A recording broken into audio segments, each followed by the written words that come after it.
Hello guys and welcome to another new series on the Joining Me Today podcast channel. What do you mean, for goodness sake, not another new one? But anyway, joining me at the festival. It's my new series here on or in the Joining Me Today podcast cinematic and stuff universe and stuff, and this series is something that I was just thinking about this earlier. Like, younger me would have loved that this series exists.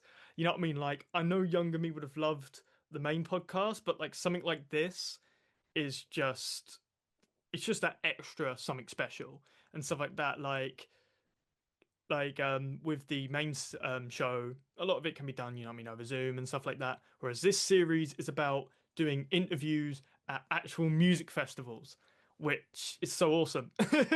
And stuff, this whole series and stuff is about me and stuff like that, each episode showcasing a collection of interviews that I've done at a music festival and stuff, doing sort of pseudo kind of the usual festival music interview format you expect to see, but with that kind of JMT sort of my style sort of sprinkled in there, a bit of the sort of JMT podcast style sort of sprinkled in there and stuff like that. It's basically like mini interviews and stuff like that, mini versions of the episodes of the main show and stuff like that. For episode 1, we're at Truefeel Music Festival and stuff. I headed all the way down to Guildford and stuff. It was a only a 5-minute journey for me. Definitely not more like 3 hours and stuff. And because I just want to travel really far for my first festival. You know, I want to bring you guys. I don't just want to be lazy. I want to be like, look, I do go out there and I travel and I'll put in the hard work and the man hours to get down there and stuff. And like, you know, I'm putting in the hard work for you guys. It was brilliant to head down there and stuff like that. Big thank you, by the way, to the amazing guys and stuff, for I forget to mention it, at Truefeel and stuff like that. Amazing folks and stuff like that ran this festival. They're absolutely brilliant. Their hospitality towards me was excellent. I really appreciate that, guys. They actually gave me my own room to do all of my interviews, which is super cool. Like, I never expected that I would get that sort of treatment and stuff like that, but I did, so I really appreciate that, guys. I really appreciate that. And like the festival itself and stuff, I'm recording this after the festival and stuff like that has happened. Considering the fact that I have Halloween sweets here, you can definitely tell this wasn't recorded in May when the festival happened, this intro. This episode took a little bit to get here and stuff. All the interviews have been released and stuff like that, so it's not like, you know what I mean, it's like anything to do with this episode has literally only coming out now, loads of quite a few months after the festival and stuff like that has happened and stuff. But actually this episode itself, all of these interviews being like coming together and stuff like that, this is the this is the first time this has been released, this episode that you're seeing now. But it's definitely worth the wait, guys. It definitely is worth the wait. Let's jump into the first episode of Joining Me at the Festival and stuff. My time at Truefeel Festival and stuff. I've got 3 amazing interviews for you guys and stuff today. So yeah, let's jump now into the first interview.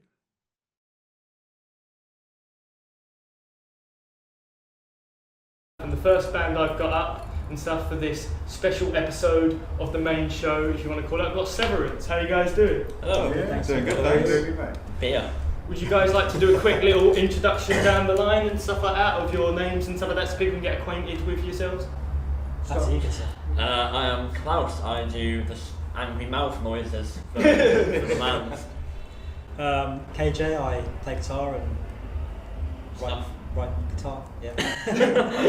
Right guitar? Right guitars. He left guitar. Yeah. I'm Tyler, I'm the other guitar.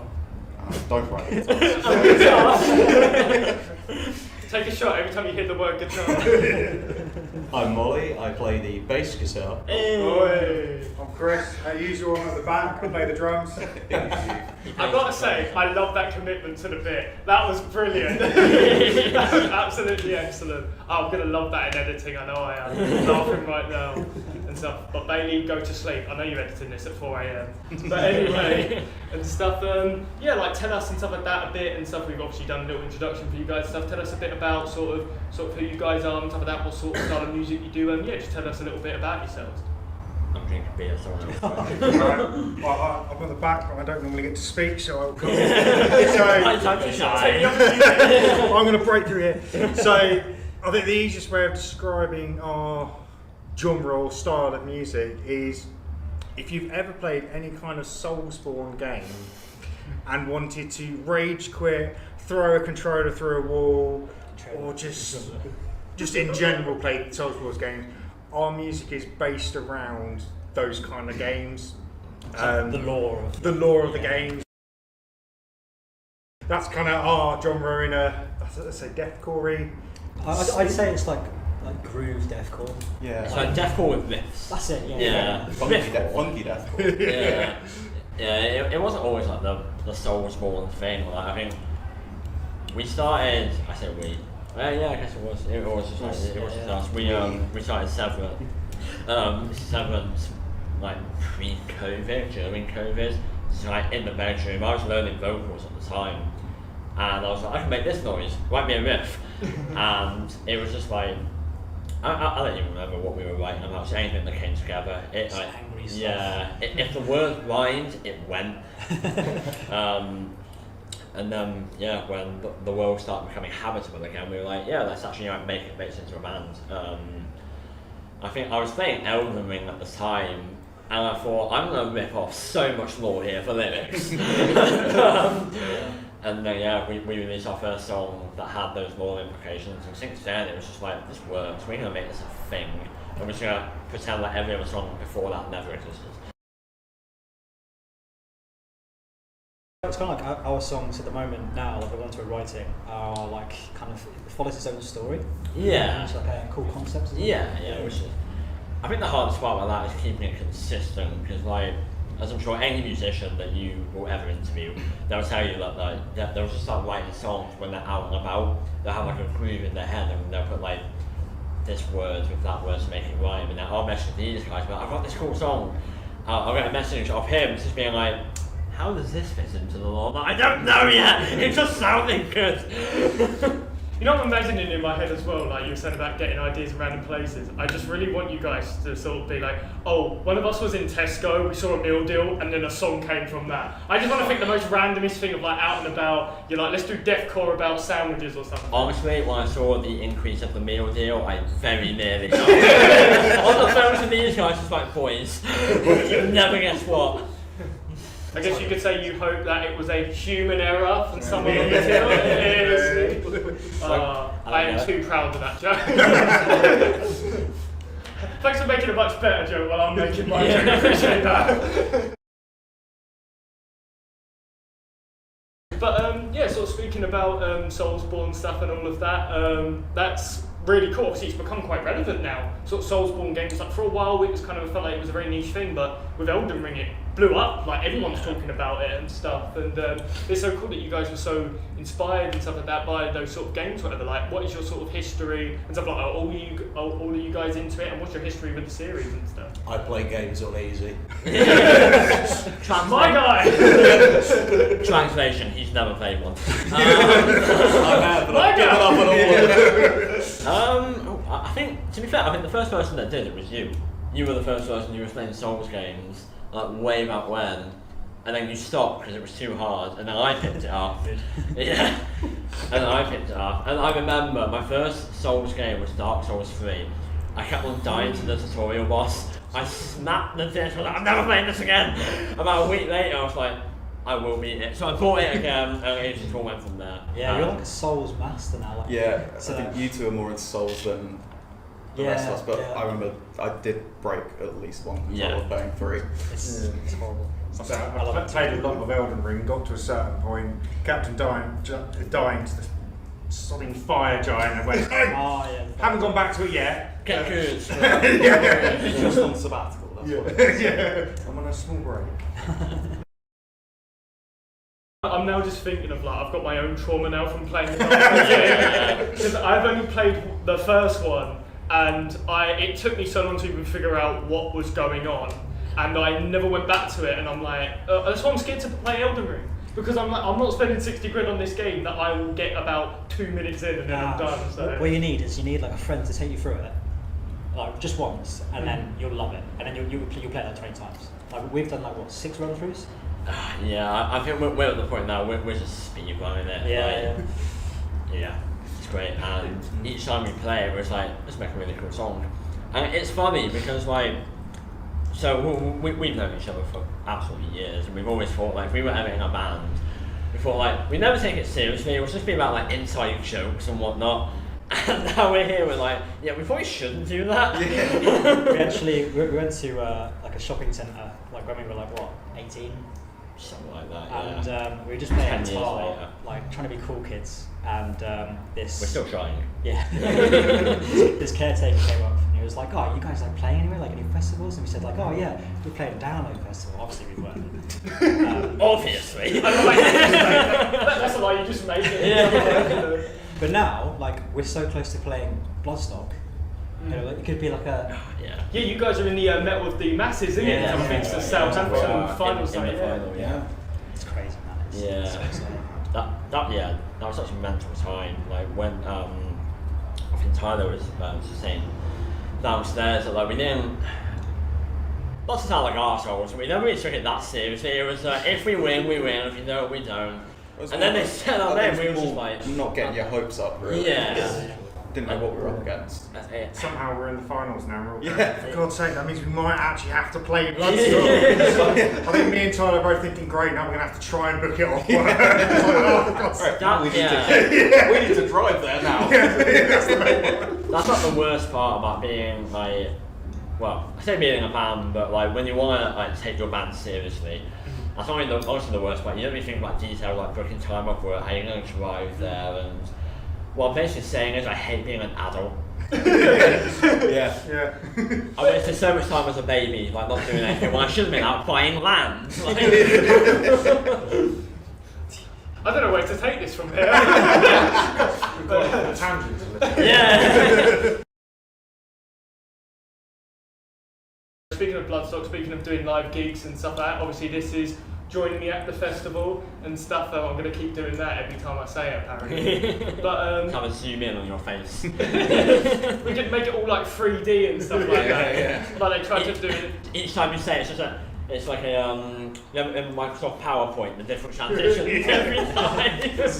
And the worst part is that you knew that was the only part like you were really proud of and cared. That's the only thing that had detail. The rest of it was just like black text on white background, but you had those scrumple up transitions. You had all of it.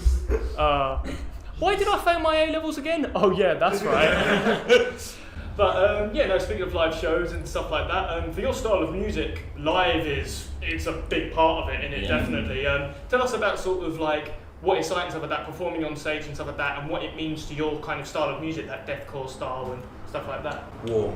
Yeah. Very warm. It's hot.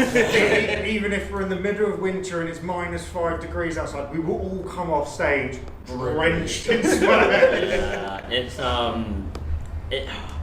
it's so good because it's like corny ass answer, like, but it's like obviously we're like writing these riffs and we're like, yeah, this is quite groovy, but then when we see like we're still very much like I don't want to say amateur, but like we're still like fresh. Yeah, like we're very new to the game, so like we still very much like tread on our own eggshells. So when we see people grooving and vibing to what we write, we're like, maybe what we did wasn't half bad. The semi-final for Metal to the Masses, Blighttown, first time playing it.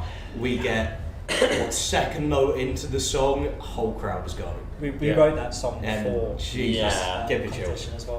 Yeah. Oh, for a sec. Wait a minute. For a sec, I thought you were going to play the song and everyone left. When you saying go, No. Sea of people. No, I get it. Yeah. But yeah, no, they won't make it to the door. It was a pit, not an exit. Yeah, that's it. It's like that was the first time we ever played that song live, and funnily enough, this was the second. Both had good reactions, but yeah, like when you write a song for the first time and you're very much like, oh, how is this going to go? And then when you see people moving. The greatest feeling in the world when you see someone like moving so hard to a song you wrote. It really gets you here, and it makes you absolutely. Like, really get into it. The thing is, because we can rehearse it a million times, go into our little practice room and do what we do, and we'll think it sounds great because we wrote it. It's going to sound great. Of course, it sounds great. It's going to sound great in our ears, but you don't know how people are going to react to it. We have a song called Black Blood, and the end of that song is very like call and response sort of thing. And when I see people screaming out Black Blood, or when they scream out any sort of lyric, if I see people like doing that, I'm like, oh, that's mad. Like, like I just wrote that because for bands. And now And it must be cool as well because like there is always that fear of like, I know from this podcast stuff, I don't speak about it sort of much whatever, but there's always that feeling of, are people going to care about what you're making? There's that imposter syndrome feel. So it must be nice when you literally get those responses about people are vibing, they're hitting and everything. It must be like that kind of validation thing of, oh, this is so worth it. Like 100%. Absolutely, yeah. I think that was the message that really hammered it into us. Like before that, I think we only had 5 gigs, and it kind of like we were always on lineups that weren't like without sound, so like we were always the heaviest. People weren't really into that sort of heavy music. But we get to Southampton and we're like obviously like a bit scared. So you would be. And it's not many shows, it's nerves, isn't it? Oh man, I always get so nervous. I'm like, oh guys, I feel so sick. We saw like that was the best crowd participation we've like ever seen. Obviously we haven't done many shows, so we don't really know like how it can go. But we did that, and we literally went from kind of like I guess like amateur local band to like, okay, we actually really want to be professional. I think that was definitely the moment of like, we've seen what we can do, this needs to be the standard now. But we wouldn't be able to do all of this without Chris. Get yourself a Chris. I tried to get myself a Chris once at Asda, but they said they were sold out. We are quite in limited stock actually. Oh, don't say that, you'll end up becoming a collectible soon. Selling for £20,000 by some rich guy who doesn't care about it, but anyway. I hear they have them at Tesco, but the price keeps going up. Just like the meal deals. See? It's back! But anyway and stuff, all jokes aside and stuff, it's been great having you guys on the show and stuff like that. You guys, I saw your set earlier and stuff like that. Amazing, absolutely amazing. I saw Human Error and stuff. I made the joke to it earlier. Your performance of that, fantastic. Honestly, that's like, it was really, really fantastic. And if you guys can go check these guys out, you definitely should. And so you can catch them at a festival and stuff like that. Speaking of festivals or just one of their live shows, you guys should definitely go check them out. So let's go on to now the next band.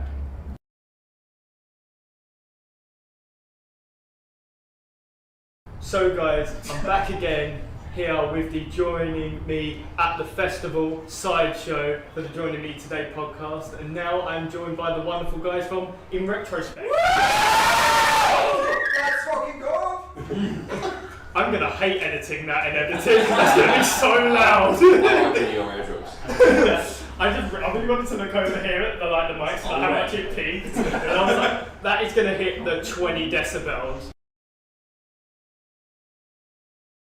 But anyway and stuff, we're here at Truefeel Festival and stuff like that. You guys have just played, had an amazing set and stuff. I got to catch a bit of it and stuff. Tell us, sort of the set. It was amazing. Tell us all about it. Yeah, man. We've never played Guildford before, so today was a bit of a shot in the dark. But Truefeel came and had us out, and we had a fucking good time. And it seems like the reception to what we did was pretty bob on. So can't complain.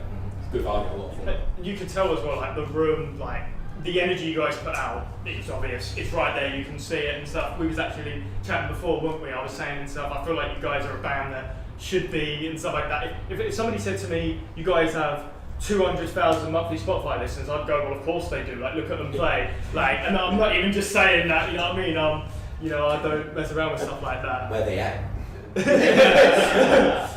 I'm a very small podcast. I want to know where they are at as well. But sort of tell us something like that about. Obviously we spoke a bit about sort of playing live today, but just in general and stuff like that, because this is all about playing sort of live, doing live shows. what is that moment like when you guys are on stage playing and stuff like that, especially with your style of music? Like, just tell us all about that, the energy, everything. Yeah, we just try to have fun up there, and just fucking bring the energy. Hopefully the people enjoy it as well. They move, we move, exchange. Couple of bananas. I just noticed the banana just there. The worst part is it took me 2 seconds to realise it wasn't fingers. I don't know why. I was like, oh, he's doing bunny joke. I went, oh, that's a banana. Hang on a minute. So yeah, like you guys and stuff like that are a new sort of metal band and stuff like that. You know what I mean? That's a genre and stuff like that I sort of like a lot myself and stuff like that. Obviously popularised by the likes of, you know, your Linkin Park, your Limp Bizkits and stuff like that. Tell us about the love and stuff like that you guys have for new metal and stuff like that. Like, why do you guys love playing this style of music? You're good. Oh, okay. Well, basically, like when we first started out, when we released the first EP, it was very focused around being like a serious metal band. Which is hard because we're all shy to play music. But Mike wasn't in it at that point. But essentially, we wanted to move to doing something more that felt like us. I mean, my mum, like when I was younger, brought me to listen to like fucking Britpop and shit. I hate it. And then my uncle was like, "Here is significant other by the Biscuit," and I was like, "Oh." That's the best. That's the best thing ever. That's the best thing ever. So then it kind of, and Toby, you're quite influenced by for sure, like new metal as well. 100%. And I don't know, there's a little bit of love for hip hop in the band as well. So it kind of made sense that we went in that kind of direction. It's not as like technical as some bands like to be, but it helps bring a lot of groove through. And then that sort of enforces like the feel and the vibe that we're kind of going to go for. We went for with EP. And I also feel, and stuff like that, so jealous as well. I was just speaking about this. I feel so sad that I missed that new metal generation. You were saying about Limp Bizkit and stuff like that. I wasn't old enough for when they was all coming in and all of that. And I feel. Also, can I say, is that a Man U? Great, man. Is that a Man U top, by the way? Oh yeah. Well, lovelies! Yeah. Wait, how many of you guys are United fans? 1, 2, 4 of us. Should we stop the episode now? Yes. Or... No. Who do you support? Oh no, don't get into this. You open this can of worms. Come on, man. Well, let's just say this: they're not even in the Championship, let alone the Premier League. Oh God, no, I'm not stupid. No, and Wickham. definitely not Wickham or Oxford. No, they are Swindon. rivals. No, you know, all the rivals of my club. Gillingham. No, Go on, throw it out there for us. I support Reading.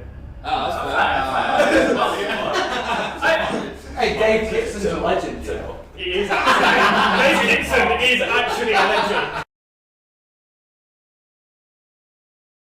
You guys are like a 7-piece and stuff like that, sort of, you know, like 6-7-piece and stuff like that. Like I spoke before and stuff like that. We were a previous band on my main show, Sucker Punch. They're a 6-piece band all the way up in Canada, and we was joking about sort of what it's like because you don't really see that many 6-pieces, at least in the Western world, whatever, and stuff like that. Music.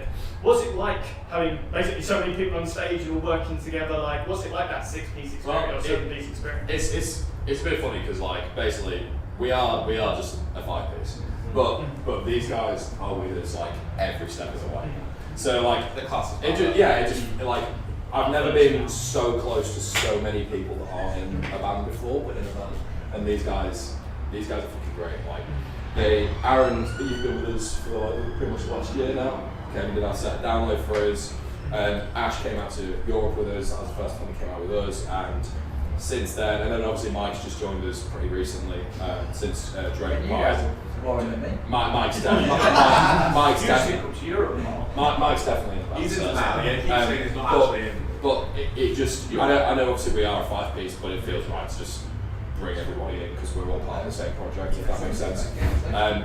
But no, I mean, we kind of are 6 people because you're definitely 2, and I'm 2, and then by the time I said it about me as well. I said it about me as well. But you said him. The thing is though, you said him first. You said him first though, so you went straight. You looked right. Said you're definitely 2. I was like, hang on a minute. Okay. Yeah, definitely a 4-piece now.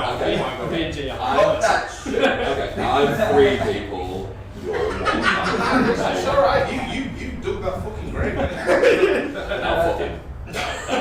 It's all good, mate, it's all good. We're a 5-piece band.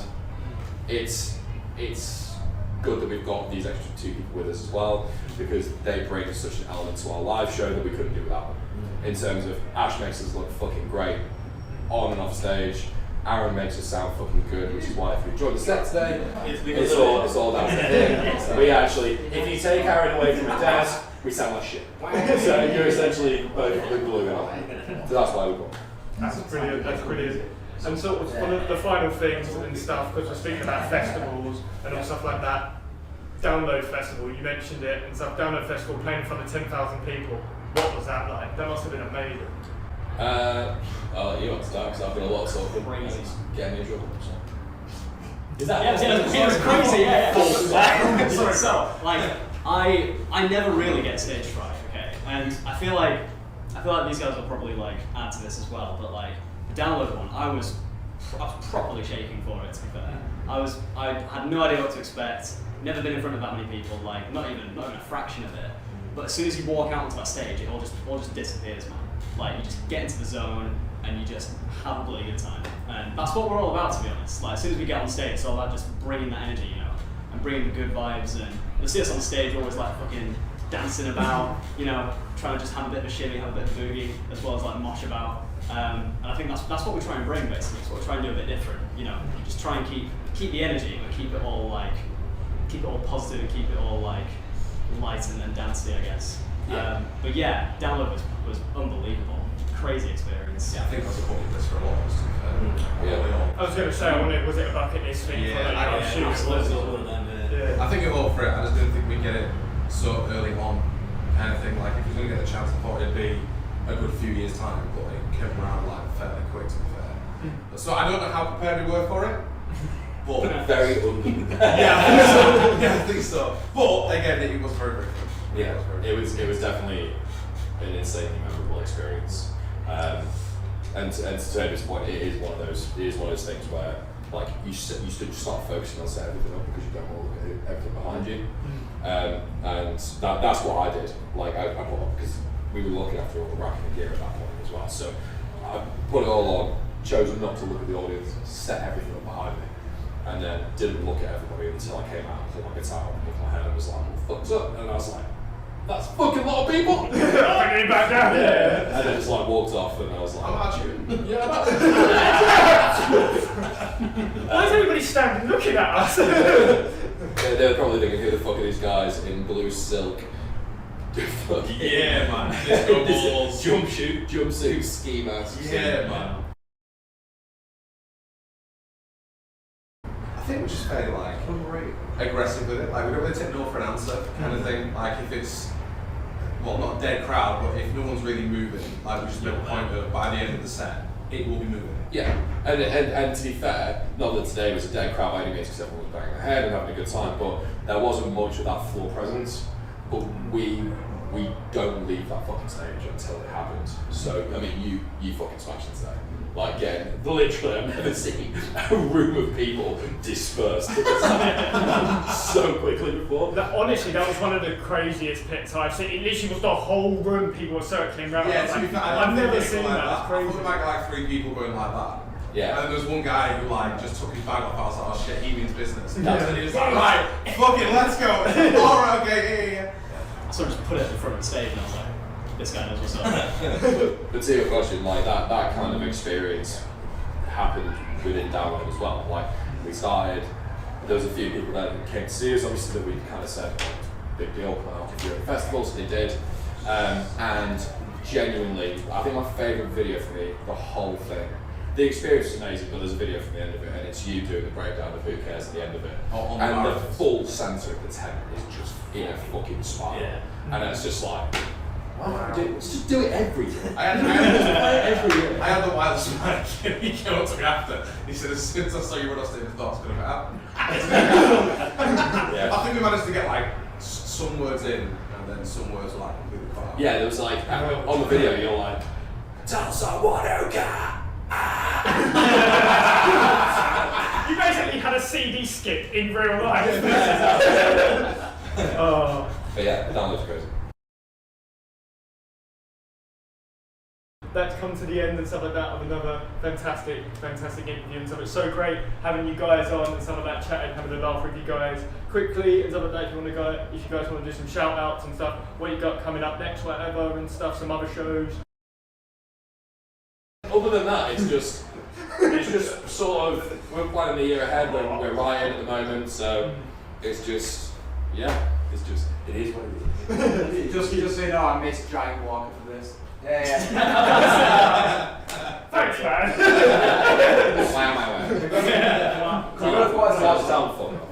That's the first time a guest has just straight up moaned about being in an episode. Why the fuck am I here? He loves it. Don't take it personally. He loves bowling as well. You know what makes it funny as well? What makes it funny as well is that I was able to catch Giant Walker as well, so I feel bad. So you missed the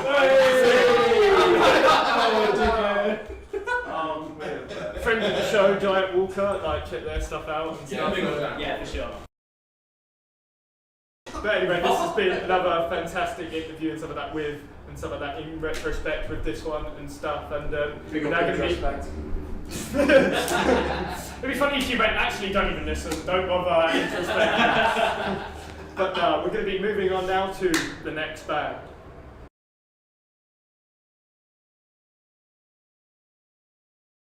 So guys, we're here now for the final band of this, I guess we could say it's an episode of joining me at the festival here at Truefeel Festival. And guys, I've got to be honest, I've been so excited to get these guys and stuff like that in the Joining Me Today podcast sphere. I'm big fans of them and stuff like that. They're absolutely awesome. Tropic Gold, how you guys doing? That's a nice little intro.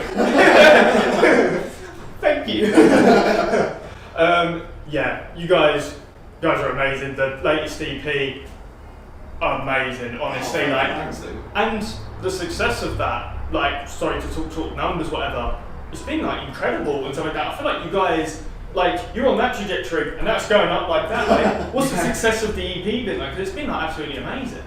Yeah, I mean, like overall, like I think because of the quick kind of change, sort of accentuating more of like the heavier side, a lot of people have been sort of like really receptive of that. And you know, I mean, we don't really look too much at numbers and things like that, but it has been, you know, it's done really well, and it's brought in. I think it's the release that's brought in a lot of new people more than anything that we've done so far. But yeah, it's been really nice, and our whole set has pretty much changed to like all the new songs with a couple of old ones thrown in, and that we can really tell the difference like when we play those as well. So yeah, overall, just from like every aspect, like it's been sick. Yeah, it's been nice. And what's it been like playing live and sort of like playing it live? Like, obviously, you guys have just had your set and stuff like that. That's sort of an hour ago or so and stuff. What's it like being able to play this live and stuff? Because it wouldn't be the first shows doing it live, but it's still kind of new compared to your older stuff. Sort of like, what's it like playing it live and stuff? I mean, we notice it, like,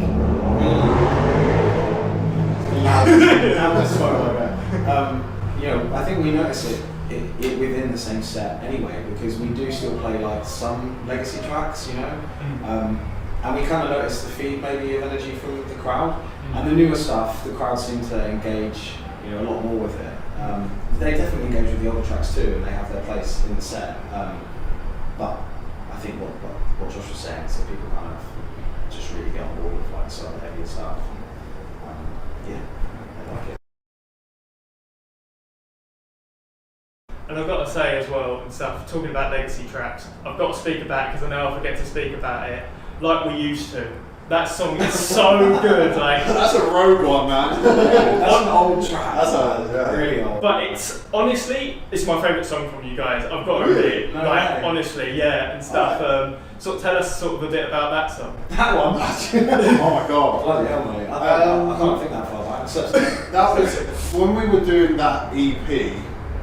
We were really sort of like trying to figure out how far we wanted to lean in certain directions, and I think that one really sort of had a really distinct mixture of like how our choruses have kind of always had that same sort of like anthemic kind of open chord feel, but we were also, me personally, was also playing around with how much sort of like guitar to pull out and I was like writing things on guitar and then changing it to synth, so that song's like really synth heavy and the guitars are quite buried in that. So I think a lot of that, the feeling from that really comes from like just trying to, across the whole of that EP, Do You Feel It, was really just trying to sort of blend things in different ways.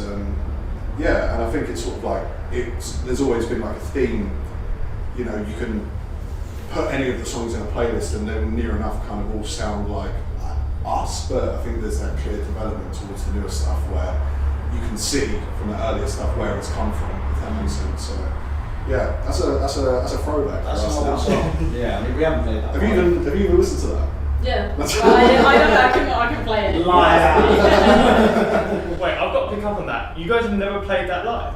We have, but anyone have. No. I was going to say, because that even had a music video. I'd be mad if you never played that live. That's a single. Amy recently joined the band, so like as far as the ones that you played, it's a lot more of the recent ones. So Yeah. kind of what the set was when when she joined, which was not like hugely different to what I thought. It's been nice to learn the old stuff though, like to see the difference in like what it was and what it is now, which is really nice. Is it hard to sort of jump in and stuff like that and sort of learn and stuff like that, like sort of all these sort of new tracks, whatever? Like, is it quite daunting to be like, okay, I've got to know this? It's not like you guys have sort of did it together, you know what I mean? You're kind of jumping into a sort of a pool that's already full up sort of thing. So Yeah. is it hard to sort of jump in like that? To be honest, because everything's like so well produced and like the final product is, I can literally just like listen through and then just pick up what I want to pick up, and then there's little bits here and there where I add a little thing of like what is my sort of style, but the stuff is really like fun to play, and it's not something that I would personally write or choose to play, so it's quite nice. Like it pushes me to learn things that I wouldn't normally learn or play. So yeah, I've enjoyed it. That is brilliant. That is brilliant. I know I've struggled though because I just struggle with things. I don't know where I was going with that. There was a joke that disappeared. Guys, it's been a long day.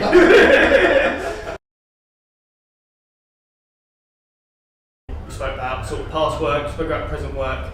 We've got to speak about sort of the future and stuff. We spoke and stuff like that, a bit about how you guys' trajectory, it's like, it's going up like that and stuff. You guys have got definitely loads and loads of success coming your way. But what is the future plans for the band at the moment? Like, is anything in the works? So what's going on next steps? We never really stopped writing, even when we released something.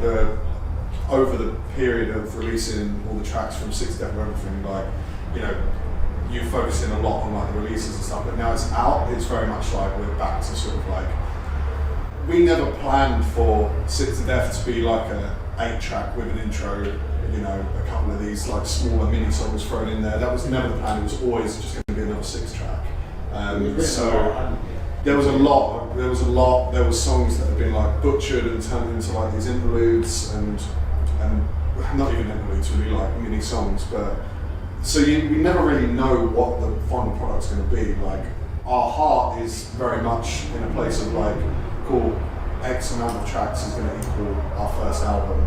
It could be more, it could be less, it could be something completely different. We could think about some sort of new way we want to release things or some sort of schedule. At the moment, we're very much just like still in the realm of everything's to do with Six to Death. So it's, yeah, we're always writing, it's always on the go. Obviously this will be the first stuff that we've written, you know, with Amy on board as well. So it's gonna be cool. We've got like a good like open journey with the EP just going out a couple of months ago. So we've got some time, but yeah, it doesn't end really, so in a good way. I know it's a bit of a glorified EP because it is quite long, but you know, I don't, like Josh said, we never went out intending on it being that big, really. But like the framework of the EP and the way that the songs kind of panned out and kind of like the story of everything behind it, it just didn't make sense to make it smaller. We felt maybe we'd do ourselves a bit of a disjustice if we had missed songs off of it, you know. So we still called it an EP, and we were just like, here's a couple of tracks that maybe there should be.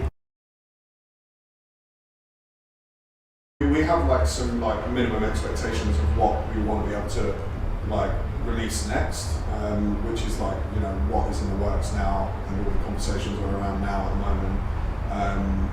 and with everything like leading up to like the first headline show next week, like, you know, there's a lot kind of going on all at the same time. So yeah, realistically, when it comes to album, we'd like to sort of think that without putting too much pressure on ourselves, that's the next step really, is just working on the first album, yeah. The final thing is something like that, before we wrap things up here, I've got to talk about it because it's probably the best thing that I've seen all day today. You jumping in, Jacob, on Maniac with Crash Face. That song is actually was the song of the year and stuff like that. For people that don't know, that was the song of the year for the podcast music awards, for my podcast music awards, whatever and stuff. And I was there, stuff like that, listening to the song, and then when you jumped on and stuff like that to do Thingy's part and stuff like that from Wargasm, I was like, oh my god, this is awesome. Tell us quickly about that. Yeah, well, I mean, Charlie, Crash Face supporting us at our headline show next week, and we became quite good friends with them a while ago, and he's so cool and their music is so good, and he sort of hit me up on Instagram and said, would you mind featuring on this? Because obviously it's Sam's part from Wargasm, and he's here. And I was like, damn, like some big shoes to fill. We're good friends with Sam. We did some shows with them last year, and the Wargasm guys. And Crash Face did on that tour as well, wasn't it? Yeah, it's just before they went on that tour. Definitely. We did an interview. So yeah, definitely. And so yeah, just tried to do the best I could with it. I can't scream like Sam. He's got a pretty crazy scream, but did the best I could, sort of in my own way. But it was so awesome, though. It was so awesome. Yeah, it was really cool. Yeah, really cool opportunity, and like really thankful to Charlie for letting us do that. So you guys and stuff, if you didn't come to this festival, you missed out on an awesome moment there, so you're going to regret that one. But anyway, and stuff, this has been another fantastic interview. Before we go, red carpet out to you guys, do shout outs and stuff like that of your stuff and all of that. Red carpet's all yours, sort of tell us what you've got going on. Headline next week. We've got our headline next week, which is pretty much the same because it's sold out, so that's great. Obviously, like our EP 6 Step for Everything it's just been out. But that's all coming out on our socials, which is just Tropic Gold music everywhere, and that's pretty much where we're at the moment. Yeah. So that's all amazing. You guys should definitely go and check all that stuff out. I hope you guys enjoyed stuff, the 3 interviews I had today, and joining me at the festival. Special episode, we'll go with it and stuff. Hope you guys enjoyed this. See you guys next time. Peace out.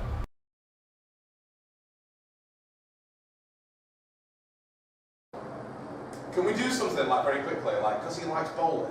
Yeah. Can we he does this thing where he just minds bowling. If we just mind bowling at the camera. If you want to, that's alright. Yeah. And then you give me the changeover. No.